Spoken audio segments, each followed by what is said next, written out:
Okay, confirmed. We're good.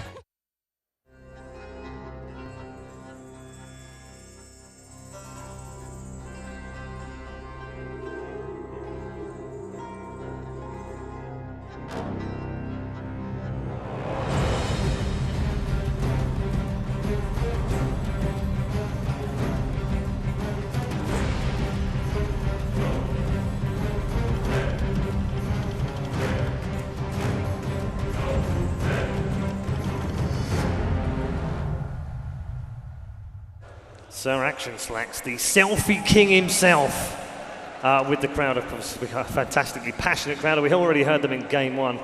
We hope you've enjoyed the first match of the day. We're heading into our second series now in the upper bracket, and it's going to be OG versus Na'Vi. Plenty of crowd support, of course, for both teams. They both got very loud cheers when they came out earlier in the opening ceremony. Let's find out from our panel members who haven't changed. We've kept the same three. No substitutes allowed on here.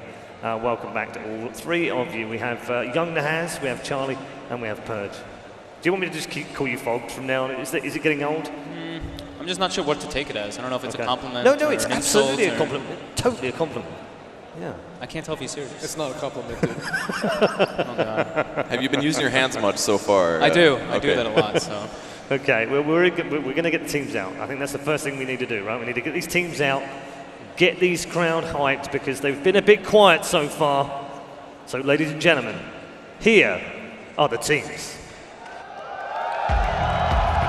The Frankfurt Major champions are now back and stronger than ever.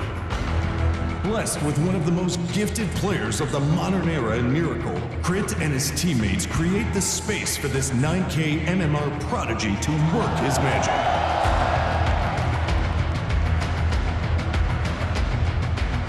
A blend of character and charisma, this team is on the brink of a return to dominance after being humbled in Shanghai. This could be their moment.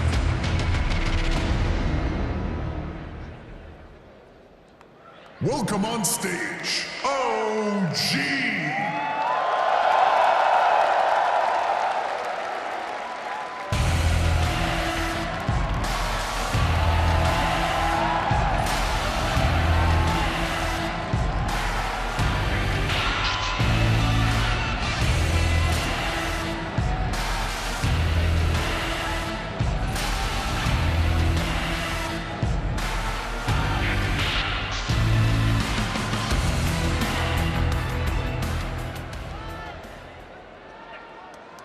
After constant rebuilding, Na'Vi have finally found their mojo. Runners-up in their two last international events, they are well on the road to recovery. This new and improved roster has kept the team's trademark play style, reckless aggression with high-class entertainment.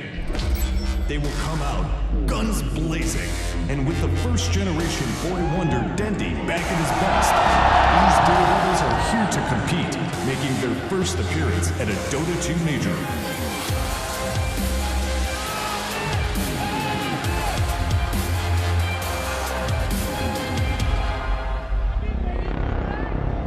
Welcome on stage, Na'Vi!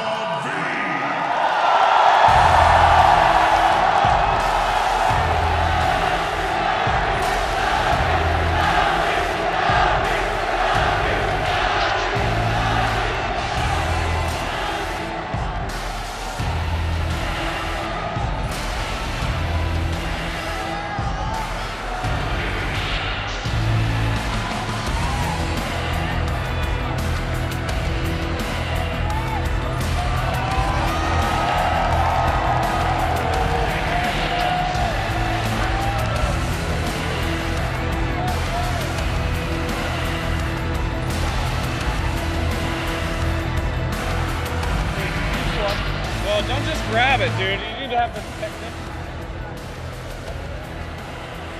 Well, I don't think we have any doubt who the crowd favourite are here in Manila. It's Na'Vi versus OG, the second game of the day, second series of the day in the upper bracket. Just a reminder for you at home, best of three in the upper bracket. Later on today, 4 best of ones to decide who stays in and who goes home. Let's focus on the matchup at hand with our gentlemen once more. Let's start with Na'Vi. Kevin, I don't want to get too carried away because it's easy to get under the crowd hype and everything else is going great for them right now, and they've been playing super well. Came through the group stage with a 4-0, but That's not the entire story for them, is it? Yeah, the part that we really need to bring up is what private talks were like leading into it. Everyone was talking about scrims versus Navi. They were saying very negative things. Even in Dendy's interview after he won his first set, he was like, yeah, we lost all of our scrims yesterday. And then they just start winning. It's been incredible, and it could continue, but I'm not sure if it will.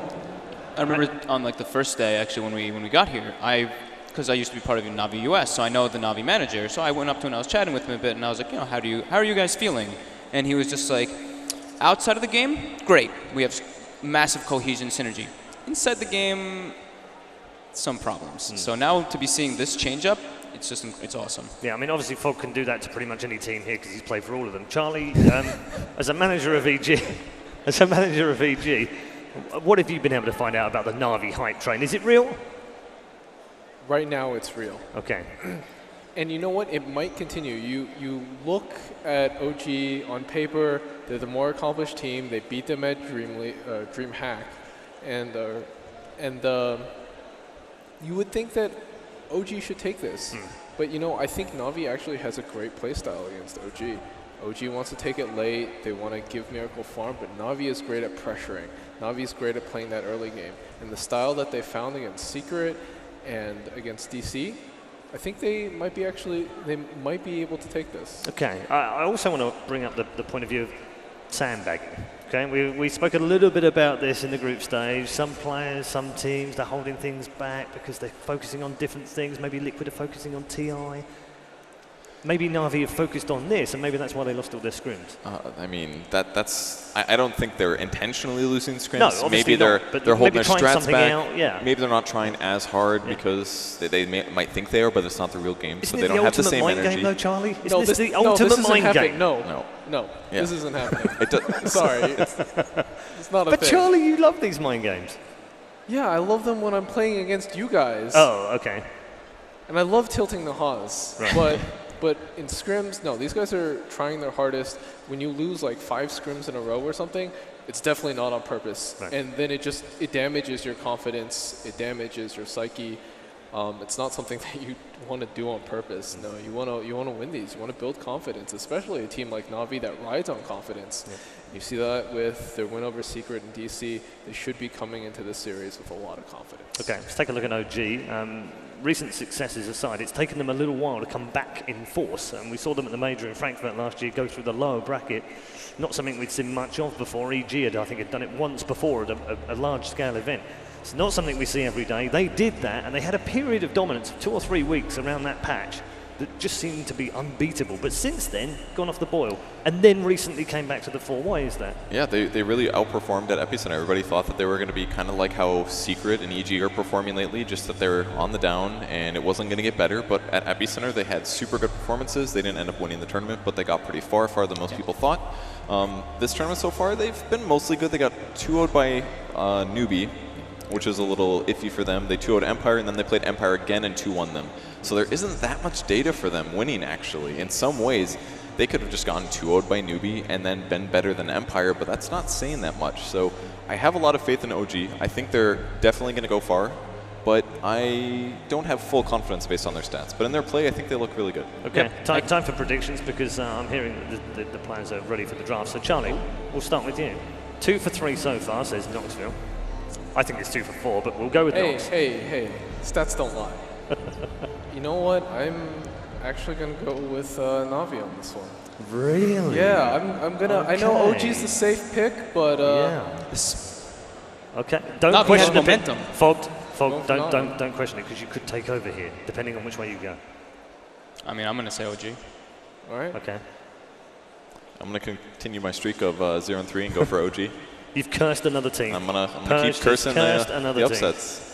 I feel like Navi does have a lot of momentum, but just because of the previous, when I saw them play each other at Dream League, sure, it's Navi basically is looking like a completely different team, but in the manner that OG played versus Navi at Dream League, I just have to give them that. Yeah. Okay.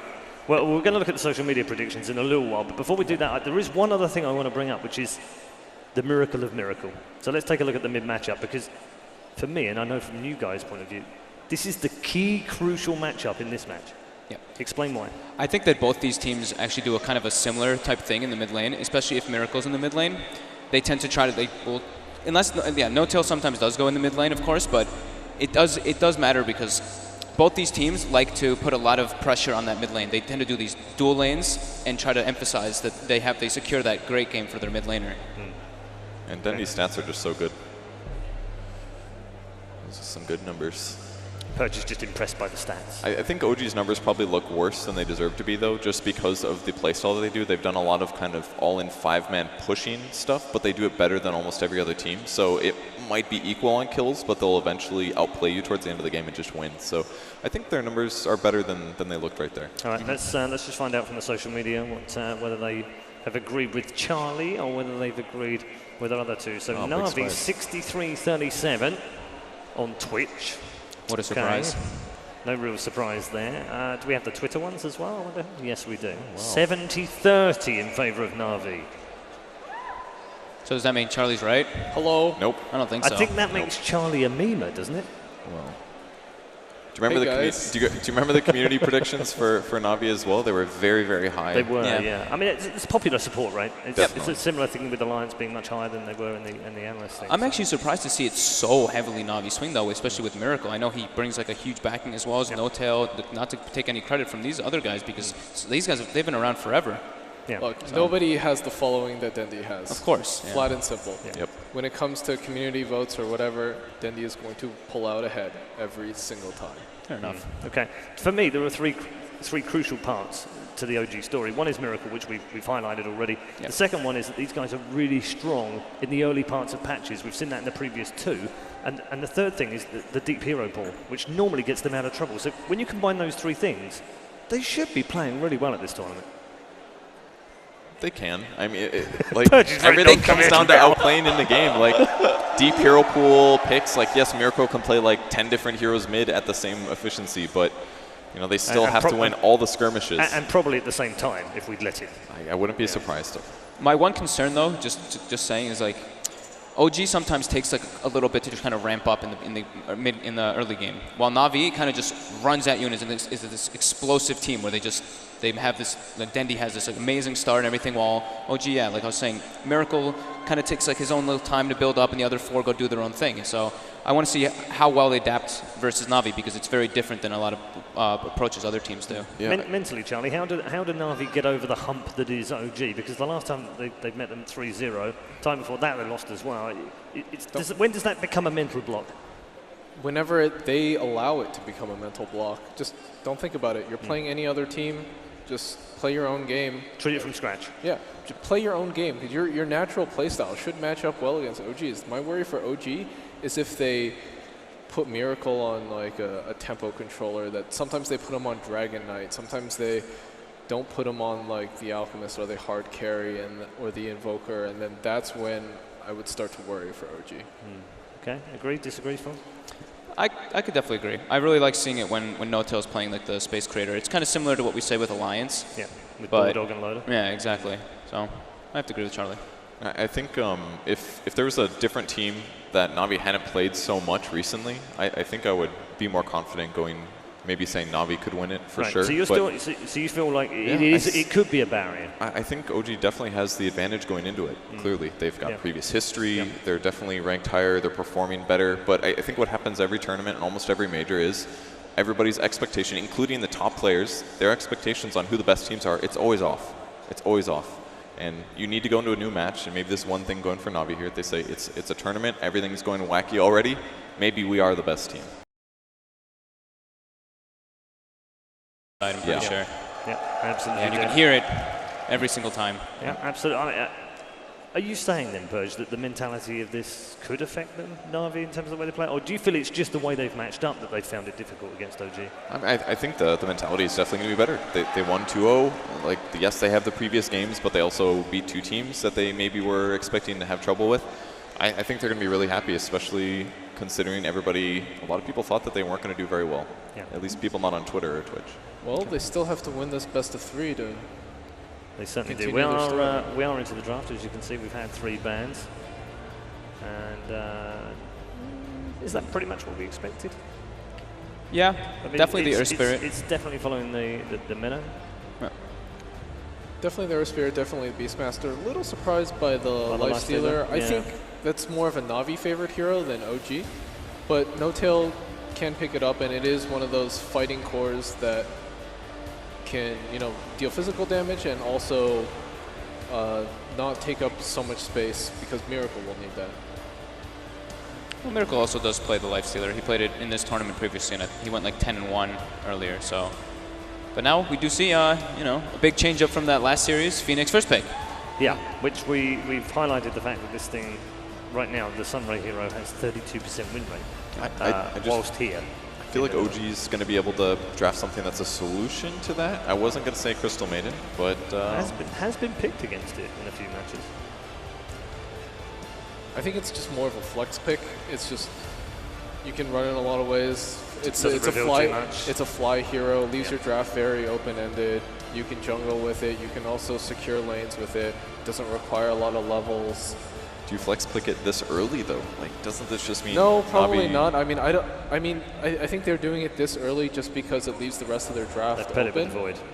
Wow, an instant Mirana Instant Mirana pick. And it does make Miracle better in his lane. Okay. If you've got extra mana, he's going to get more value. You don't necessarily have to be there. There's value there. And it does work well with Faceless Void. You stand near the Chrono, you turn on your ultimate.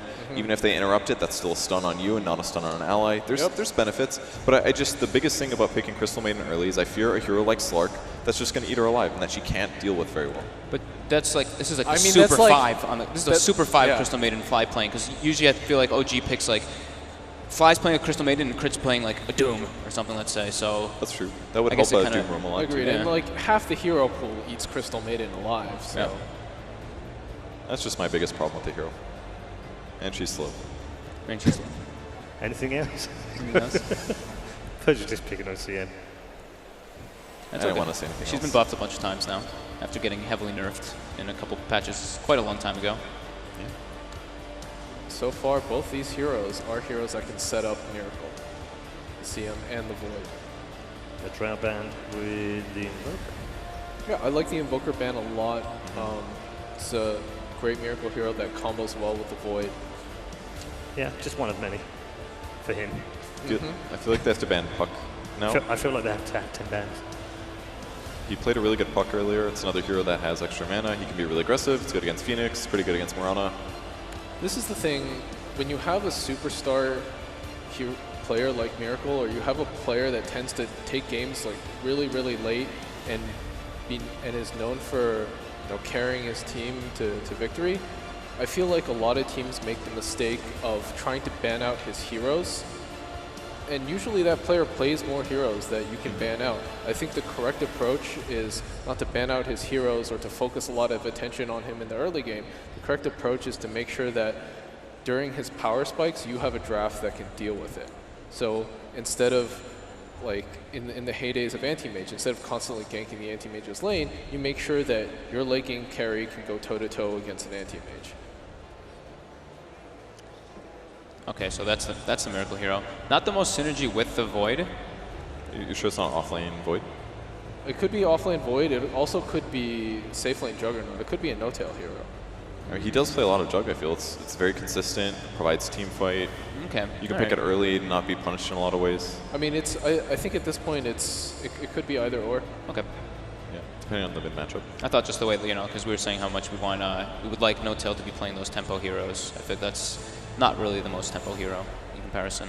It's definitely not, but it can also fight. If you move away from sort of the Battle Fury builds and you go something like Aquila into Diffusal or something like that, or Vanguard Diffusal. He has some Manta. So we did see this exact opening from Na'Vi the other day, and they did put Dendi on a Bat Rider mid. Not sure if they'll do the same approach because they kind of just adjusted.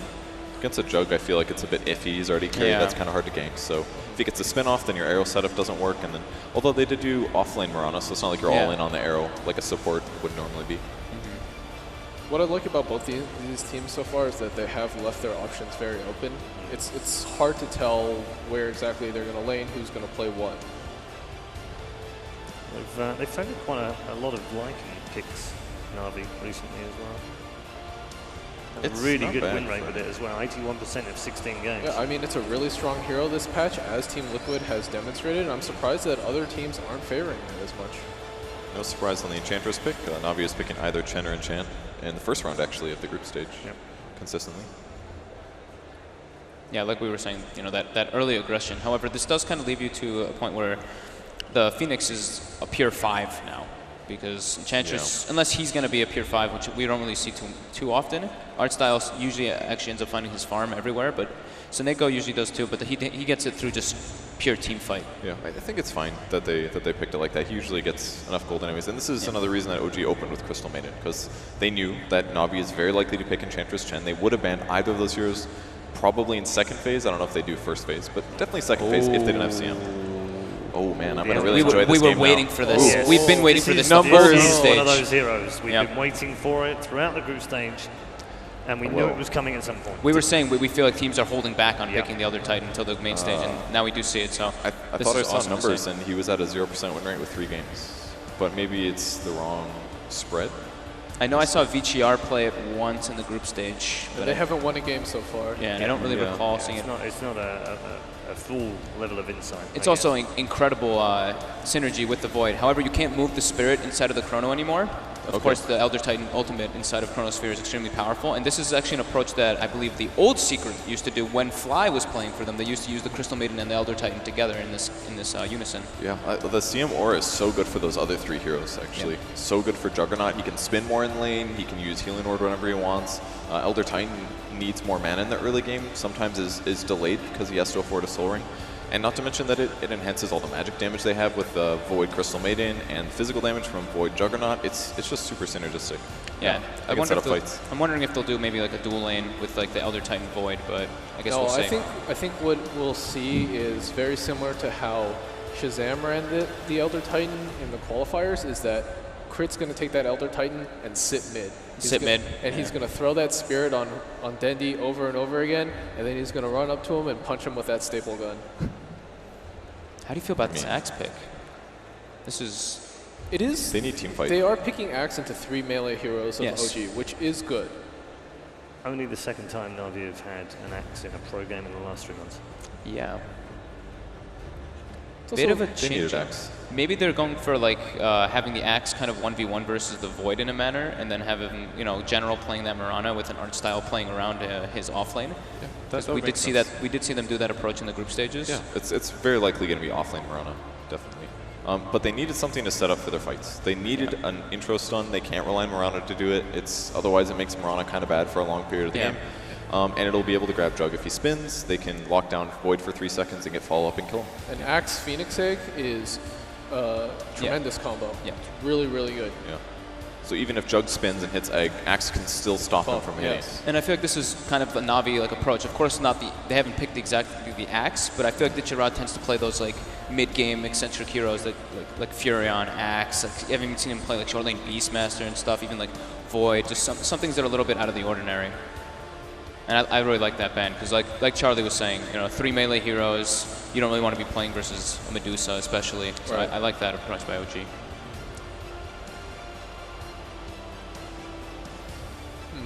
So what do you think OG needs now? They need more damage that doesn't require big cooldowns, because right now their only good damage is like CML Jug ult, a farmed carry Void, or Elder Titan ult, and that's kind of hard to land. So they need more consistent damage and possibly some more burst. Ooh. Oh, this game got so much harder. Oh, I like this so much. I'm just always happy to see Tinkers, man. I love the way it looks with the Aghanim Scepter. Just the laser bouncing and multiple rockets is just it's a pretty thing to say. This is OG's in a real tough place right now. They need something that's more consistent at shutting down the Tinker. Void is okay, not great. We've seen that before. And then they need something that good gap close can lane against the Tinker as well. And then so it'd probably be a Miracle hero, and he tends to play a little more greedy, and then all 3 cores need levels, need farm. Okay, well, it's with Jug Void. So Miracle Mag. Have we seen this? I mean, why not? He can play like 115 heroes, I'm sure. Have we ever seen him play this competitive though? I'm really not sure. I think I've seen No Tail maybe play it for them before, but They haven't played in the last 3 months anyway. All right. Certainly not This any of is the recent patches. this is dicey. This is dicey for OG. It is. Okay, thank you very much, Charlie, Fault, and of course, Purged. We are done on the panel. How is this going to go down? Let's head over to our commentators now. For OG versus Na'Vi, it's Merlini, and for the first time today, Toby won! Thank you very much, Red. Yes, it's absolutely great to be here. We have ourselves one hell of a matchup. We have Na'Vi, the guys that won TI1 but have struggled to actually win any Valve event since that point. You got OG, the major winners. They come here. Both teams have picked up a little bit of form as well. Who's really got the edge here? I think OG has this. All right. You have OG? Well, let's go find out. We're going to go straight into the game. Na'Vi going up against OG. I can't wait for it. Na'Vi versus OG.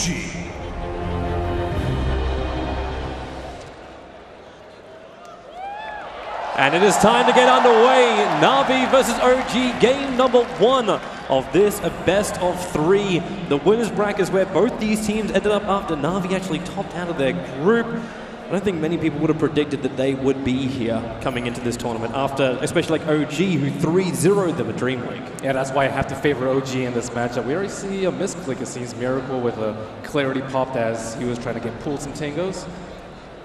I think they have a lot of good ways to deal with the Tinker. Most importantly, you want to stop his blink so he can just constantly move about in the trees. The Elder Titan is really good at that, and Chrono especially is great at locking him down. Let's actually talk about the big problem, which is a hero which both these teams played a lot, the Phoenix. So we look at him, how is OG really meant to keep Seneko out of this fight? And is he actually a big problem? Because you're running a 4 melee lineup plus a Crystal Maiden up against Nova.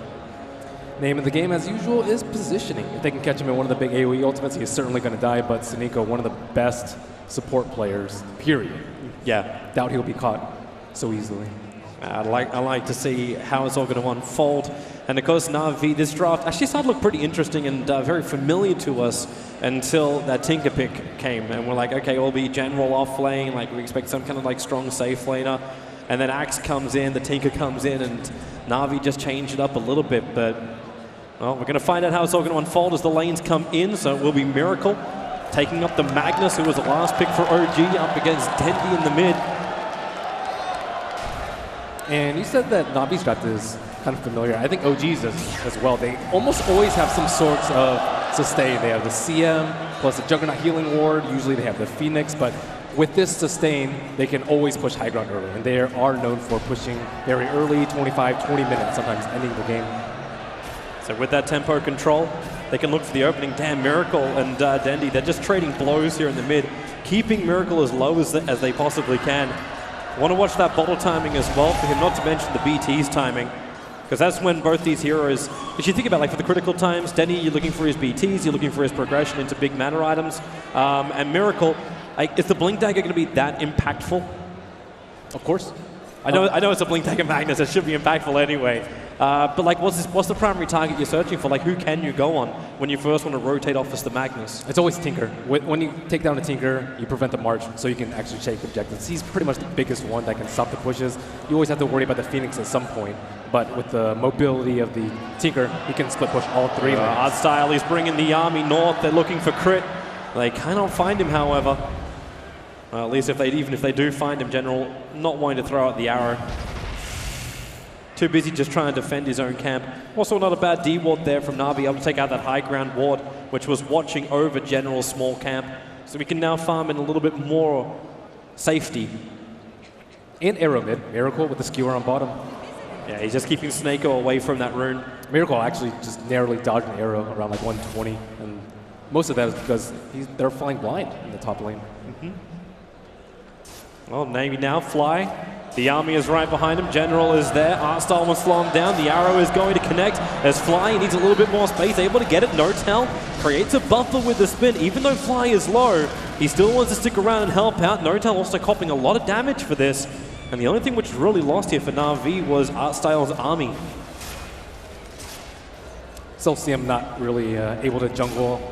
They have plenty of sustain though. CMR plus Healing Ward should be A-okay in this top lane. And not really too many stacks coming out from Na'Vi. Want to get that BOTs up ASAP. And everyone's sitting on the edge of their seats right here. Kind of watch Crit's also progression. Right now, with 3 minutes in, he's only got half a level over on the ET. How is Crit's progression meant to go? Is it meant to come through rotations? Is he meant to prep for stacks and then just leech experience? The support's job in the early game is to nullify the presence of the Enchantress. Art style has been known to wreak all sorts of havoc on the Enchantress, so as long as the Enchantress isn't doing that much, you don't really worry about levels on ET. He's not a priority. Well, the Enchantress has still had some influence, but it hasn't found a kill at least. So it's just Art style rotating around, and Crit looks like he'll continue to run after him. But Art style won't stand for that one. Seneko, that Phoenix, it's been one hell of a hero through the last couple of weeks. Dandy skewered back underneath the T1 tower. The Spear is down. He's in trouble. The Sunray will turn on. Miracle trying to keep up with it. The range is there. Miracle! He'll find the kill. The Sunray still on it, but it won't get through. Thanks to the storm from Crit. Now Seneko's on the run. Miracle's looking for two, and he's going to get it as well. A double kill for OG to start up against Na'Vi here in game one, and then make it thrice as No-Tail will catch out Marana on the top lane with the help of the Crystal Maiden. One of the most highly anticipated mid-matchups, old school Dandy versus new school Miracle. And Fairy Fire pulling through for him. And Miracle, so patient as well until Dandy slightly out of position, back under that T1 tower. He knew what he was up against too, that ET rotating down. It was the Enchantress who was battling him before that ended up happening, but he still tries to contest and be strong inside the lane. It's been a pretty damn good lane for Dandy so far. If you look at that CS, he's well ahead of Miracle. So that kill kind of brings Miracle, I say though, 2 kills brings Miracle back in line with the Tinker. And Na'Vi throwing more resources here, dropping the Observer Ward, hoping for an arrow from General to neutralize this lane. They have 2 wards set up there for him. Got to keep those eyes up. Looks like Didira and Moon also having a small little tussle on bottom lane, bringing themselves down to half-life before Moon was just able to jump away. We haven't actually really, like we've been seeing Moon here and there, but we haven't really seen his rotations yet. That level 6 is coming, and so will Moon. But look how deep Crit is.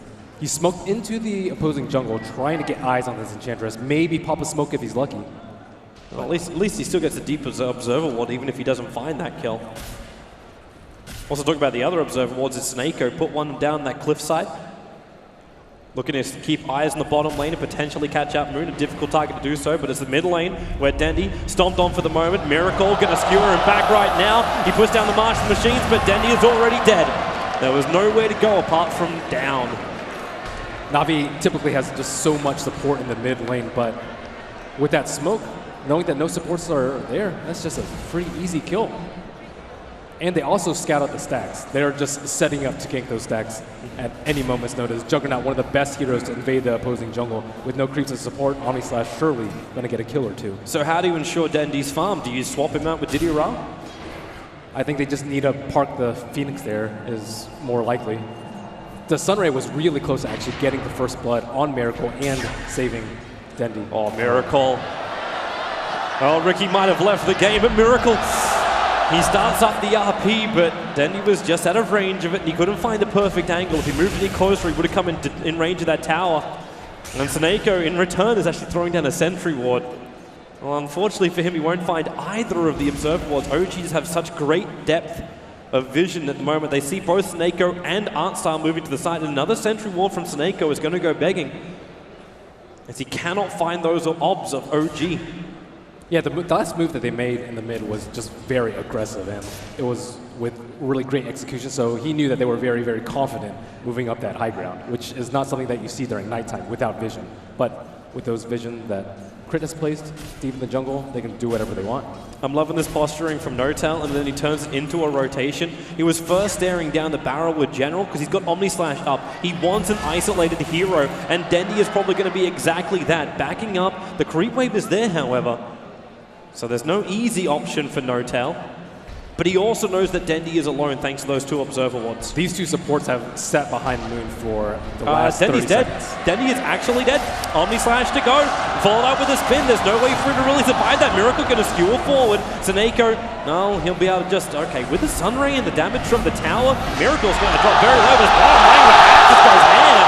Getting both Void and the Elder Titan. Flies on the run, but now finally Na'Vi get themselves on that board. running back behind the tower. They can use the Centaur to tank it up with the Saturn Blast there. They're going to find another one. ET, Void, and CM all on the sidelines. Wow, but you keep trading off your Tinker for now what's the first kills of the game. What's crazy about that is OG knew that gank was coming, and they were trying to set up with the Faceless Void, but Axe is just 2'd on Tinky. Where's their damage coming from? 1 point in natural order doesn't do anything versus the Art style? 40 damage Axe. That's very, very low. They need CM6 ASAP. It combos so well with RP, with ET Ultimate, and Chronosphere.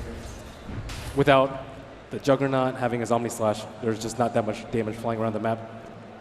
So just patience until his back off cooldown, work around these ultimates. OG had the 2 big team fight controllers. They've been doing a really good job of handling art style, though.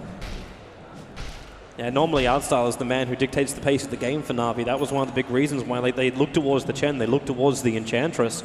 And now, well, he's got the 2 assists thanks to the successful kills on bottom lane. But they have to deal with a Blink Dagger over on Miracle. So that Magnus Blink, that big initiation's available for him. Yeah, they maybe with the Moonlight Shadow they can dodge this. I don't see any dust on the side of OG right now. You're right. General has picked it up at level 6, but here we go with the first potential Blink RP, Miracle and Crit. Yep, smoke up right behind that tier 2 tower, looking for an opening. The question is just how obvious will it be to Na'Vi? They've only got 2 real wards which look over the river, which is in the top as well as on that bot lane behind the tier 1 tower. 3 heroes are showing though. Okay, yeah. You might think that Magnus is just doing stacks right now to get his Blink Dagger. You don't actually know when it's going to come out, but maybe the March will stop. Here they come. That Observer Ward sees a hell of a lot. Miracle gonna jump in, goes to the skewer bridge, brings him in range of Zaneko with the Spirit down. Danny's gone as well. OG, a perfect execution. Na'Vi tried to Moonlight Shadow to escape out of it, but it was over before the Shadow had effect. Man, that's brutal in dealing with the Tinker. Thing about killing him right now, he has very, very little reliable gold. And when you're saving it for a big ticket item like BOTs, it's not like you're going to be Magnus and, you know, maybe buy a Bracer, buy a Wand before you're going for that. You need that BOTs. And you called it perfectly with the control of Dendy being a priority target, and then the first big movement coming out from the Magnus, he finds Dendy as well as Suneiko. So not just taking the main prize, taking the consolation. Attempted denial won't work, and OG with 5 heroes secure that tier 1 tower in mid. And I must commend Crit for his early game. Just mirroring the Enchantress's movements in the early game, setting up those wards just so that 9-minute RP would connect with very high success rate. Miracle gets... he has to wait. He has to wait 5 seconds thanks to the good arrow from General. The skewer will get him back out of the river and away from that double damage rune. They don't really have a good way to prevent the RP from going off into a fight. They have to jump on him with the axe.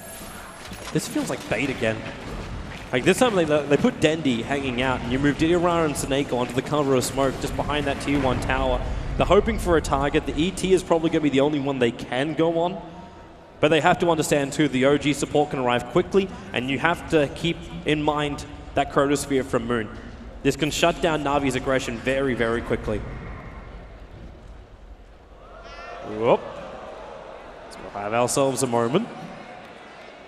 So far OG seem to, like apart from the small little mishap on bottom lane, they seem to be in pretty good control of this game. Yeah, I would say that's an understatement. Oh, we're going to try again. So restart, let's go. So going into the series, Toby, how big of an Na'Vi fan are you? From 1 to Toby 2012. You know, when Na'Vi win a Valve tournament again, then I might go back to what I used to be. Art style, a little bit of trouble. No tail. He kind of wants to go for this one. The arrow is soaked up by the spin. Keeps it going. Art style's low, but no tail can't keep it going. He's got the Omni Slash available with the creep wave following him down. He just couldn't get a guaranteed kill on Enchantress. So he keeps the risk of the Omni Slash in Na'Vi's mind. And even if he had died there, he'd still be creating space for Tinker. 1,700 gold for him. Really desperate for those BOTs. He needs the BTs. Like when you're skipping everything else, like I suppose he hasn't. Like you still got the Null Talisman, you still got the Soul Ring to work with. And now OG moving in for the next objective. General, a quick leap away. It's a little bit of the downside about both the Crystal Maiden as well as the ET. They don't have the greatest control up against the Mirana. It's not that straight grip control. You got the frostbite, but everything else is the timing with the stomp. Which RP's low enough of a cooldown, though, that they don't need it from their supports, especially when you have an Arcane Root. Means Na'Vi is not going to try and fight this. OG scan behind the tower just to make sure that no one's going to be there. And this will be an easy T1 tower on bot lane. If they don't contest, they'll just take Roche out very soon with the healing ward. And Tinker is decent around the pit, but not before he has Blink. POT's up finally, though, for Dendi, 12 minutes in. You do have the Blink over on, like, with the Blink over on Didier Ra, and now with the Dragonlance also arriving on Artstyle, they got ways where they can reach in with the damage. I don't know if they can stay completely out of range of an RP as well as a Time Walk into a Chronosphere. That is a whole different kettle of fish. They really only have one good way of initiation, though. It's just a Blink Axe, which is easily countered by the Stomp from Elder type or the Chronosphere.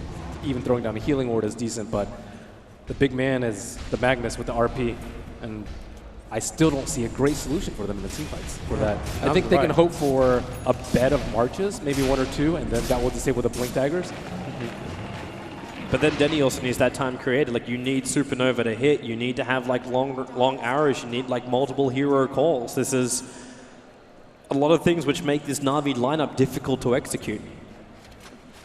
But they're coming over and they want to have a look at Roshan. They understand the same thing, that this is going to be a critical place. But OG have already left. They've gone back into their own jungle. Back into farming mode. Using the Empower and just advancing that farm of Moon so quickly allows him to actually go for this trades into Vlad's. And OG can still off-farm them with just the threat of having Roche. With Enchantress not having max untouchable, Na'Vi don't pose the threat to Roshan just yet. Yeah. It's almost like Na'Vi just want to have OG go in so they can counter-initiate. That'll give them a chance when maybe OG is a little bit lower. Maybe they've used a couple of abilities beforehand. Yeah. We see the Mirana going for an Ags right now, so this combined with March and Rocket, I think OG should definitely be eyeing a pipe at some point. But it looks like going more offensive. Faceless Void going for the Vlads. We see perhaps a Veil coming out on the Elder Titan with a double null. That's a big group up. Make sure your team fight's more stronger. Tier 1 tower on the bottom lane is going to try to be mopped up here by Na'Vi. Miracle waiting in the trees for anyone from Na'Vi to come in close. There's a couple of pings coming out at the moment. They know exactly where they are. The Spirit Stomp's going to catch Didier just in front of the Tier 1 tower. They're okay with this right now until Miracle gets the push back. Didier goes for the call, but he's still completely stranded. You can Icarus dive forward, but it's already too late. The act is being lost, and OG get the better trade-off. They took the Tier 1 tower on top. It seems as if they control the axe on the team fights, they just have no response to any sort of jump that OG has. Notel. He's trying to push Artstyle away from the creep wave. Damn, that crit from Notel still doing work. He can just finish the job with a spin. There's no TP support coming in. Even if it was tried, the creep got killed off, and Artstyle tries to go into the maze. Notel, the Sunstrike. Sunray is not doing enough. And with a leap forward general, well, they can catch out this Juggernaut. The question is, do they still have enough damage? And the answer is no. Notel can just walk away and get away with murder. Yeah, nice play coming out from him. I guess if he really felt threatened, he could have spun TV. There's no way they can stop that bar Supernova, I suppose, or a Blink call, which he was dead for. And OG just starting to rack up an advantage. 8K worth of net worth sitting on the Juggernaut. Overall, 7K going the way of OG. I think they've managed to slow down the pace of the game to something that they're comfortable with, and Na'Vi typically a little bit more aggressive, wanting to get more kills, and they don't exactly have the best late game. If it's all in on a Tinker, they can just throw multiple ultimates onto him. Might feel a little bit more confident in like Na'Vi's approach if they had a different start to the game, like different style heroes. Like I know I was talking about during the draft phase, if you had something like a Bane, for example, that can combo with that Mirana, you get the lockdowns, you get the pick off, then you go back to farming. You make fear on the map for OG to walk around so then Dendi can have space. But right now, like, how much of a presence has Didier really had? Like, he blinks in and OG's like, fine, we'll blink and we'll skewer you back in deeper, so no one can really help you. The Phoenix Sunray, ever since that first moment where it's like, oh, maybe this can find a kill on Miracle, you're going to think back to that moment. It's been the same kind of thing. It's almost a presence, but it's not enough to actually get a kill on OG. Yeah, he seems like he's the only threat right now. Maybe the threat of the Moonlight Shadow can come out at some point, but where's your follow-up? Like, it's like Moonlight Shadow into call, Berserker's Call? Eventually, they may have enough damage with like a Tinker Dagon to just instantly burst people. Still, that's very risky without any lockdown, especially versus a hero like Juggernaut, Void. And we're still talking like what happens when Denny's able to reach that. Like he's got BTs, that's fantastic, but he still needs a maneuverability item, right? Like he needs to get that Blink Dagger to get away from Chrono or potential Magnus initiation. And he's pretty close to getting that, sitting at 2k gold now over on the Tinker. Not if they lose this fight though, and they're setting up for that scan. That scan from OG is down. They want to see him, but Na'Vi, they actually go the long way around. And there's Miracle. It's going to break, but the call, it doesn't come in time from Didira. Fly wants to turn. They've got a perfect Observer and Sentry on the hillside, so they see Na'Vi coming. Roshan will go down. Juggernaut has the Aegis Immortal. The Nova on the back end of the pit is actually causing problems for Moon, but it's a spin. Didira gets the call out. Fly's going to go down. No tail. Too early on the dunk, but you've still got Seneko with the Sunray, allowing Didira to escape. They burn the Aegis to the Immortal. Diving away, the Chronosphere only controlling Dandy, but with that laser, he can't get the hit off. Didira comes in, Moon so low, and he will drop down. They try and run away now. Seneko is still on the run, away from Notal. With that, he's able to finish the job. So OG, they take Roshan, but that Aegis the Immortal does not survive long. Miracle hoping for a 2-man RP there. Phoenix really quick with the dive. And they just weren't able to combo anything. Elder Titan still was not able to use his ultimate. That was a masterful smoke pop. That could have gone much worse for OG, especially with that arrow to lead off. It really could have. But Na'Vi can still be happy now, at least on the top of their net worth. You're starting to see 3 heroes with good momentum, 6.8 to 6.3k between the Tinker Axe as well as the Mirana. This is allowing Denny to have more of a global map control, and we'll see OG being tested on this. They got ways they can catch out the Tinker, but do you want to really turn this into where you start setting up traps? For now, with the Empower, they've been moving across the map and just farming wherever the hell they want to. Well, they don't have the tools to push the high ground, so that's kind of the only way to really deal with Tinker at this point. Blink RP it's not easy at all versus the Marge. Shadowblade is much more reliable. TP's coming in. This is the bait I was talking about. It's only with 2 heroes, and Dendy into the trees. He already used his rearm, but he'll blink away from the stomp and stay in relative safety. But it definitely goes to show that Dendy is not an immortal when he goes for the split push, but with that Blink Dagger, he can play around OG and makes life very difficult for him. Then finally, then catch out both the Obs and the Sentry, which was there for OG in the fight. Seems like they need another way to catch him out. Or they can just be content to farm. Looks like Moon has gone for more farmy items.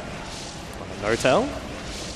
General's fine to stand his ground here, especially when Notel used a lot of that spin just to come and close the gap between the two of them. Got Moon playing catch with arrows. They're bringing more support now down to the bottom lane. OG feeling a little bit of pressure. I think with the way that Roshan fight, though, went down, that OG just want to take it late. Otherwise, we would see maybe like a Scepter build on the Faceless Void instead of the Asha. That is the way like OG does play a lot. Like I don't have a stat for it, but I know like a lot of their games, they look to end it around the 45 minute mark. It's not really closed out in the early game. It's patience until you find that perfect timing to win. They aren't too scared of the late game because of their scaling. And if things go really bad, they can always just get refreshers on Faceless Void and Magnus, and Na'Vi have no answer for that in team fights. Yeah. You almost have to force OG into a bad trade-off position then. But for now, Na'Vi can't really force that much. But they are getting more and more space. As time goes on, everyone continues to farm up. Didira is probably the most exposed here in the mid lane. So Miracle going to capitalize on it. The Chronosphere out for Moon. It's almost like insurance, but Didira is really, really tanky finally.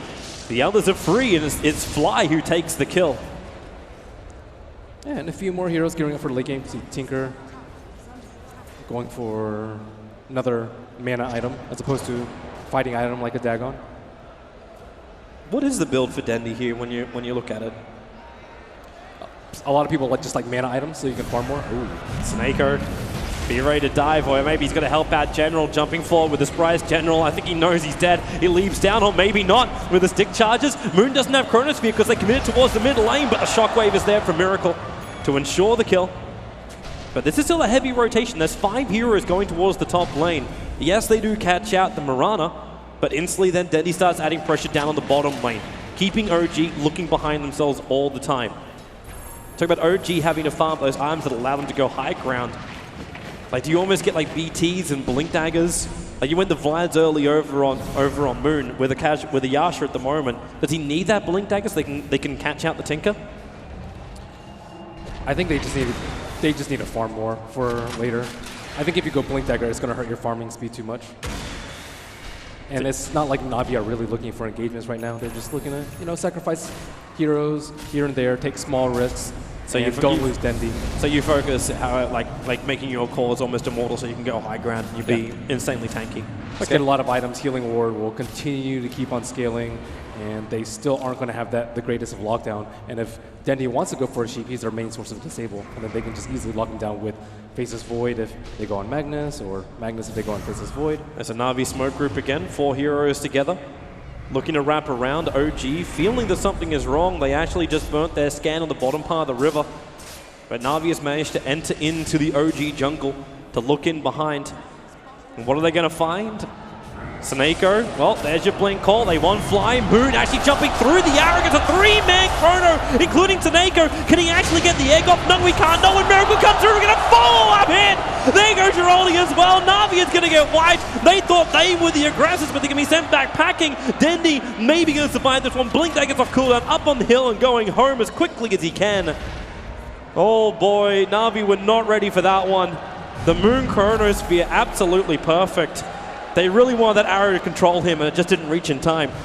Yeah, from the looks of it, it might seem like OG just have 2 big teamfight tools in Chrono and RP, but even so, you have to worry about the Stomp. The Stomp will set up for massive teamfight potential from OG, and they didn't even get a CM at the end of the day. I know how you go against that again. Like you were saying, like you got so much team fight from OG. That was the great scenario for OG where it all was able to hit. Like the RP was just the icing on the cake at the end of the day. It was the Moon Chronosphere that just put that gank, like stopping it directly in its tracks. And all they can do is do this. It's almost prolonging. I don't want to say the inevitable because it's not inevitable yet. But with the split push, OG's forced to come back. They're forced to go back into this heavy farming and just keep prepping for that GG moment. They just need an item that can catch out Dendi. I think a Yule Scepter would be really good. I'm not sure who would build it, though. You see the difference. I think Tinker really fell out of favor once Yule's got that small amount of damage to disable Blink. Because once you Yule's him, he's just dead. You aren't going to be able to channel a Rearm into a Blink out. Or build a Yule's yourself to Blink out. It's a very uncommon build. You just see the difference between the players right now. I mean, we just fired it up there, and the fact that Notel, even during that period of time, we're flagging it. He took his hands off the keyboard, just having a drink. This is a walk in the park for them at the moment. Notel knows he's practically invincible once that Skadi is done, which is only a couple of 100 gold from completion. Don't underestimate Sunray token. You're right. It's very percentage base pure. It's very, very true. Sunray is a wonderful thing, but so far we haven't even seen like a Nova. Oh, did you run? He's still being attacked in the trees. He spins through, but OG didn't see it. And he'll just TP away to safety. The rest of Na'Vi are already bailing out of here. Everyone is missing on the map for OG, so get back to safety, get back to farm. And Sneko just out of range of that Tinker Ward. And looks like OG are prepping for that next step. We see a Tinker Ward on the very top side of the map, as well as the very bottom side of the map too, near the Radiant T2.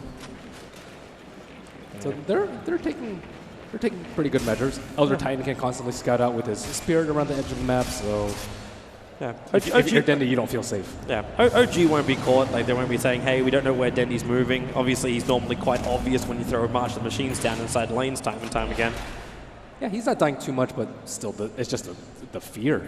Yeah, the fear of just getting ulted, and they would definitely solo Chrono or solo RPM if they could ever get their hands on him. Oh yeah, hell yeah, because you can tag team it as well, right? Like, it's like what we saw with like when you ran the Enigma and the Tidehunter lineups. I got Ravage at one point, I got a Black Hole at another. No matter what happens, they're going to enable Notel to inflict this damage, which is already buffed up. The fact that he doesn't actually have to go for a Battle Fury because he can use the level 4 Empower from the Magnus means that these tankier items are also available while still having that bonus damage. Once General gets his Blink Dagger, if he's getting a Blink Dagger, yeah, he just picked up his Blink Dagger in the base, so this is a second second threat of the split push, and he has even more mobility in the Tinker because he can just blink out and then leap, and none of the blink heroes will be able to chase him unless Miracle gets like a blink skewer or force to catch him out, but that's pretty unlikely. So now Mirana can add to Navi's split push threat, buy some more time. Is that when we actually start looking for OG to pick up something like a gem? Because I doubt you're going to have your 2 initiators carrying dust or something along those lines. So like if he does escape, like you trigger Moonlight Shadow, if you're leaping and also blinking into tree lines, then you're not going to have True Sight anyway. There's no Beastmaster, there's no Night Stalker in this game. I think Shadowblade is a little bit better. Like, Blink is decent, but if he covers and marches, he's not scared of the Blink because it'll get disabled. It's not like you're going to preemptively pop a BKB so you can get a Blink initiation on Tinker. At least not in a regular gank. In a teamfight, yes. But Na'Vi have not really been in a point where OG can teamfight them. Maybe this will change, though, with Aegis number 2. Yeah, quick and easy Roshan for OG. Na'Vi were definitely not going to try and contest that one. And they wasted her scan. They used it like right before Roshan popped. So if you're OG at the moment, you've got Nagus model, you're staring down the barrel of 30 minutes into the game, you've got most of the items you're searching for in the mid game. Do you just systematically take out tier 2 towers now, or are you feeling slightly more inclined that you can push and threaten tier 3s? You try and pressure Dendi into making a mistake, whether that's pushing out T2s, whether that's everyone farming the neutrals and making the map black for Dendi. Maybe it's getting a gem and just taking down all his vision. Just making sure that Dendi just needs one mistake, and then after that, you can just like all in on him once his buyback is down. I'll say that would be the next thing to stare at. Like, watch Dendi's money. How much do you even want to invest into items when you also need to make sure you got enough money for buyback? That Mirana on top lane is still having a free time on the tier 3 tower. She brought that down by about 1/5 of its health. And OG are refusing to come back. They're actually still on bottom lane at the moment. And this is the kind of situation you get into in a game with OG where you know your team fight is so superior that you could just lose out in the game of trades. That's a Mirana with no right click. She's only hitting for plus 10 damage. It's just that little bit of chip, and then she can come back anyway. So No-Town rips through the tower, does as much damage that Mirana did in the space of maybe 2 seconds as Mirana did in the last 2 Look minutes. how far back he's forced to march. It doesn't even get to the bottom of the hill, which is really bad, because how are they supposed to kill a healing ward? No-Town can just take it through. That's why Alistar was trying to pump out more damage. With that fresh Aghanim Scepter over on him, he does have more, but it still is a tall order. And Snako stomped up. Nortel wants to commit. Snako has to Icarus dive himself away. Turns on the Sunray very early on. So Nortel just backs out through that march and wants to turn and come in again. No healing ward for 27 seconds, so he'll have to wait out before they can heal up and go straight back in. But then again, he also has the Aegis, the Immortal, as well as a crap ton of life. 2.7k on that Jugger for Na'Vi to get through. While Sunray's down, you feel more confident, starts to spin, beats into the racks. It's like OG won't even want to fight at this point. They'll just chip away at the racks bit by bit, but won't initiate until Na'Vi comes at them. Yep, this is, they probably saw the 90-minute game. They're like, nah, we don't want to get there. Let's end it now. There's No-Tail back in again. Start the spin. Easy to do damage. They can't do any magical pop on him while he's doing it. And now the melee racks, they have to fortify Na'Vi. But it's over now. And No-Tail, they did it. No engagement. And this is right from OG. And Na'Vi, like, what do you can't force the fight, because you're forcing the fight up against an Aegis Immortal hero. If you burn any abilities on him, you got nothing left later on. Even if they blow so many abilities on him, I don't think he's going to die. He's very tanky. If he's going for an Abyssal, he went for the Vanguard first, just so he's a better Tower Sieger. So they can come in again and just rinse and repeat. You got 1 minute and 47 seconds left on that Aegis the Immortal, and No-Tail will use every bit of it he possibly can. Just spinning and attacking into the building, so he'll come back again in 12 seconds and do it all over again. That's OG wait in the back lines. Na'Vi, they have to do something, and that's what they're trying to do. They Moonlight Shadow and they try and walk out. OG, they feel it coming. And they throw down that sentry ward. Still a couple minutes left on the Aegis, and if Na'Vi don't do anything, they're going to just lose 2 racks for free. I don't know how Tinker's supposed to show himself, though. There's a Yule's up now on the Elder Titan to catch him out. Miracle and Moon. Oh, that arrow is nice. The call as well. No-Tail. He's being pulled in a little bit too deep. A lot deeper than he really wanted to. The damage from Marstal really isn't anywhere near enough, but they'll try and do it with the pull back out. Diraz outside the base while General is locked down by Moon's Chronosphere. You can take it already, that axe. No, well, he does have the buyback available, but expending it at this point. Na'Vi need to save every bit of money they got, so they need March of the Machines to keep OG out. And a ton of other sustain coming out. Aside from the healing ward, double trinkles on the supports, urns. It's a 5-second arrow on Miracle, which won't do anything apart from make him cop a little bit of damage from March of the Machines. Again, No-Tail up the front lines, that Aegis can't have much longer left on it. As now No-Tail jumps in, R-Style, huge damage already. He's already brought down by the Juggernaut. You get a small arrow on the fly, but there's no way to follow up. The axe is already brought back. So OG, they got him through the tower, the bottom lane's pushing in. They rinse and repeat. The Aegis Immortal, though, will be gone shortly.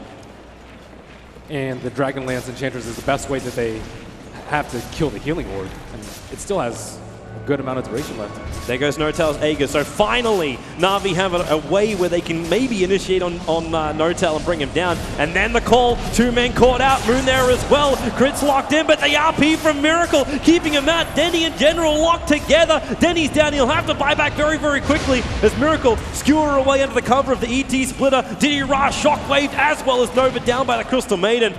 More buybacks arriving from Na'Vi. And OG, again, they force more expenditure from Na'Vi. They back out, they buy out more stuff. There's a full pipe now over on a Crystal Maiden. This is a slow, painful death for Na'Vi. Yeah, and OG like, not making any mistakes. Seems like OG just know exactly how to draft versus them. If it's not the CM of the Jug, it's like Dazzle +1 and just having this constant sustain.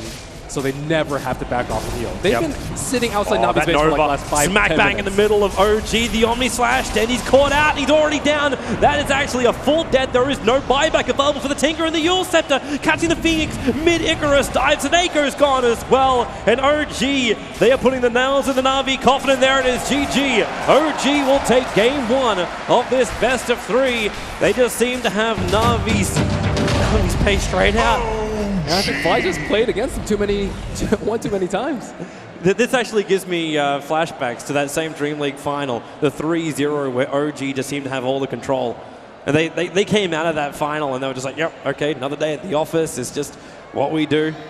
And this game, it didn't feel like it was much different. OG never really let go of the reins. Na'Vi just have individual tools, though. It's like the Art Style Chen or the Enchantress, the Dendy Tinker, but where's the synergy? How are they going to win the game? You can't win the game just based off one hero. I guess that's what OG does a lot of the time with Miracle, though. They still make sure he gets there stably. That's the upside. But yeah, OG take game number 1. They look pretty comfortable. Will they be comfortable in game number 2? We'll find out as we go back to our analysts. Thanks very much. Toby One there with the commentary in game 1. We'll head back to him for game 2 very shortly. But let's first check in with the analyst panel once more and find their thoughts on a very, very, very good win for OG in the opening game. Kind of silenced the crowd a little bit, though. So where did it all start to go wrong? Well, it looked really amazing with the Tinker pick. It was something that they were going to have trouble with, but I think the crucial thing was that Magnus actually fit the lineup. It was confusing at first, but the stomp setup into Skewer basically nullified Tinker's mid lane advantage. That was a lot of it. So then Tinker's behind where he should be. And then OG gets a couple more kills, and then they've got 3 melee heroes that all benefit from Empower. So even if Miracle's not farming as much, all of a sudden No-Tail's farming like an anti-mage on a Juggernaut. Yeah, and even though we could all look and be like, wow, Miracle was a god that game, which of course he was, but I think it really attributed to Crit because he secured him that lane. He gave him pretty much everything he needed to have that type of game. So I really, at least for me, I want to say that I want to give Crit that MVP. Yeah, it all came down to those Elder Titan just sitting mid, setting up every single kill. Like Na'Vi fed, I think maybe, 5 kills in the early game? Yep. And that allowed their draft, which looked bad on paper, to really snowball, get their initiation tools, and really take control of the game. Especially that double kill with the Sunray and Miracle that was going to kill him. Crit moves over to the cliff, gets the stomp off, it barely catches him, and then he gets a juke and get that kill. That was amazing. Like it changed everything in the mid lane. It basically meant that Dendy wasn't going to be ahead this game. And the Enchantress, like to counter, needed to sit mid and really recognize that, hey, Elder Titan is going to make life hell for my Tinker player. I have to counter that by sitting mid with a creep and just nullify that presence. And I think like we were kind of hinting at was, you know, the Phoenix and Enchantress, there's not really a full-blown actual support in that lineup, you could say. So Void pretty much had a kind of like a free lane. He was able to kind of just run around, do whatever he wanted. Same thing with Juggernaut. How do they really kill a Jug? Enchantress tried to make the rotations, but as long as Crystal Maiden scouts it out, there's no way they get that kill. Even if they lose a CM in those situations, it's like, all right. Okay, let's take a look at the replays now and some of the highlights from the match. They weren't all good views for Na'Vi fans, that's for sure. And just a small fact that's quite fun. OG, when playing Crystal Maiden, have never lost a game, ever. Yeah, it's amazing. This is one of Navi's best fights here. Everything was pretty separated and discombobulated here, especially with Moon going down. But due to the Aegis, No-Tail respawns and he's able to chase down and go for a kill. And even though he went for a very stat-heavy build, he's got Phase, Drum, Manta style, it doesn't matter because he's getting a free 45 damage or so at that point from Empower. And this is the Wombo combo. Beautiful Chrono coming out in a second from Moon. Yeah, it was just so good. And he guessed too, he said they're going to be behind. He had no vision there. He just said Axe is here, he probably came from jungle, that's where the Chrono goes. And then with Elder Titan on top of it, and the RP immediately as it ends, there was nothing Na'Vi could do to stop that. Picture perfect fight. It was actually perfect, yeah, except for this. I do want to say that's a pretty poor initiation out of General to begin with. He goes on the Crystal Maiden. The one hero out of all of them that's probably the worst hero to go on as an Axe. You want to be able to catch out the Void or the Magnus to stop them from counter-initiating on you. Yep. And at this point, it's already really difficult for Na'Vi to fight. Of course, we were saying the Wombo coming from OG, but they also, all of them are so tanky. We have two basically strong cores which are empowered, and yeah, there's literally no way for them to come back at that point. Is there anything that Miracle can't play? Can he play support? Wisp? Is that the last question? Wisp? Maybe some Wisp mid I or am something? sure he can play Wisp That'd be mid. pretty Come high. on, you think he's never been like, hey, I want to try to play Wisp mid at 8k MMR? Like, come on. Probably. Like, oh, Dragonlance. Ooh, like. You can actually do He goes it. to the carry Wisp with the armlet. Yeah, I can see that. Necro 3. That's the build. Yeah. Well, MVP of the game, game one. Not an unusual sight, it seems. I disagree. When we've been with it, you disagree? I think it was crit. Like, Yeah, I want to give it to crit. Miracle as well. played amazing, by all means. But that was a game set up by his supports. Normally it gets to a late game situation. Like, I think No-Tail also played very, very well. He played his high ground perfectly, like you should. But I honestly, crit set up Miracle getting a stupid advantage early. Miracle would have died mid. He gave him a double kill. Like, that changed everything. Yep. Those rotations. Let's revisit the predictions. Hey. Yeah, Charlie. Hey, even if I lose this one, I'll still be ahead of Perch. You would be what, 2-5, and I would be 1-4. Yeah. Yes. Okay, so you're slightly ahead. Yeah. We'll see after the last game. I think in his head he's already thinking percentages at this point. I mean, I already got 6 out of 8 at the top of the winner bracket. And you only Relax, got the 4 tournament's out of not 8. over yet. That's 4 out of 8. It's not very good. Yeah. Well, Charlie That was also good. has MVP, who are guaranteed top 6 now, and he had them in the top 8. So So did I. I put him 6th. So. You put You put him 6th. All right. Whatever, that's pretty close. Yeah. We'll see. All right. Okay. And you two boys are quite happy with the way that OG played? I think so. Not just for your selfish predictions here, we understand it. With that, I feel like it was the reality punch that we were maybe waiting for all weekend, and Na'Vi looked a little off. Like you said, that Crystal Maid initiation. Maybe why not carry a ward as a support? Put it down, get a better picture of the fight before you go on that hero. Like that's a perfect tell of something that really shouldn't happen. Because if their whole team is there, you're losing that fight 100%. Right. Yeah.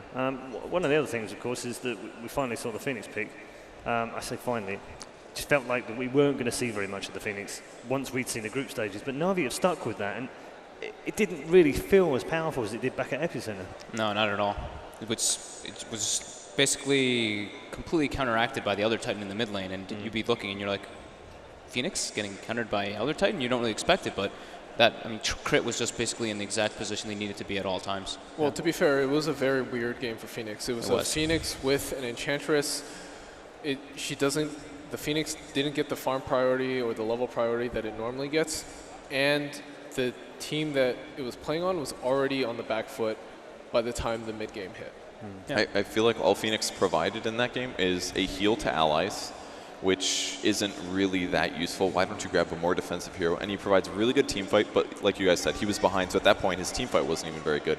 I just don't like the opening with Phoenix. I think it has some solutions, and it maybe they're just afraid of the hero, maybe they just feel like their opponents are going to use it in a really good way, but I did not like the open with Phoenix. Wait, guys, I think Na'Vi might be walking around somewhere. I hear the crowd yelling. I think that's a very good prediction, Fold. It's a very good prediction. Yes, players are returning back to their booths. and will, of course, be getting themselves set up for the draft. OG are also on their way back to their seats as well. So we're not too far away from the